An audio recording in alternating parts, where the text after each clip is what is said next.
Gini and of course ngome ti timne chokadir kan. Anya bola Chris Billy.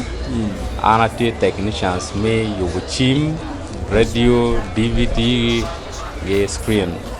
Wanong N26 Aware Road. Chok Madin Gulmen Market. Okay. Yeah.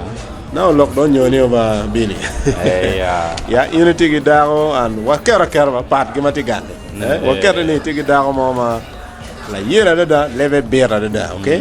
And of course timu jemi weng mano pe bera ni da no mero tim. Ya la ni ang la chen da ndak chen raj ma da ken mano you are back. You are hands down. Ini timu ngo.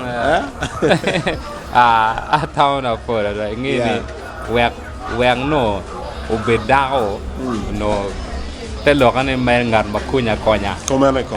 In no ticket wero. Ya dok in no la diet maloya. Dong nge kumber na kita wajo ko re. Arom no en dong timu gina an pa kong mo no rom timu ne. Dong maraj lo en no mer en da ka beri wi an. Yan no ka wa da ti yo men boxing boxing no tra loya. So now itung bara kirane romo la ke onyo pa wala ke konyo ka ha. Nye. Konyo ka ha. Konyo wa ka wal again.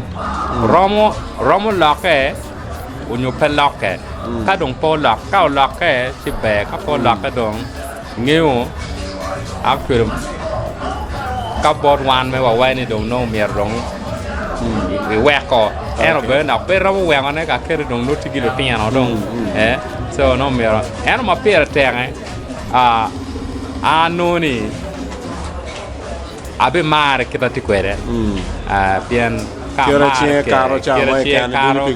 ya so I mare che ti quere bien abbiamo ni oluto in mare le nyurdim weng maro ti mo yere oluto rombe lo reme nyudo wore mage me quere gro mi tam romo lake eno peda kero giniga ni dong tien goya ana gor dong tien ka ko meji no art dong bed ye ko tien per yo pron ri art di voar so ajir no dong bed en ka de ter lemmi art mado beru dong no mero ter mot bena we ko ka oloto o kanyang chinyang tien ara tiki gen ma la ko jimi manure ingera po lo ke weng biri tika tuene ni ere bi ire chene yundong ba aye ni ini goya ba ye no goya ye ni ero mo lake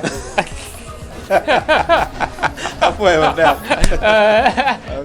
Please don't step out until now.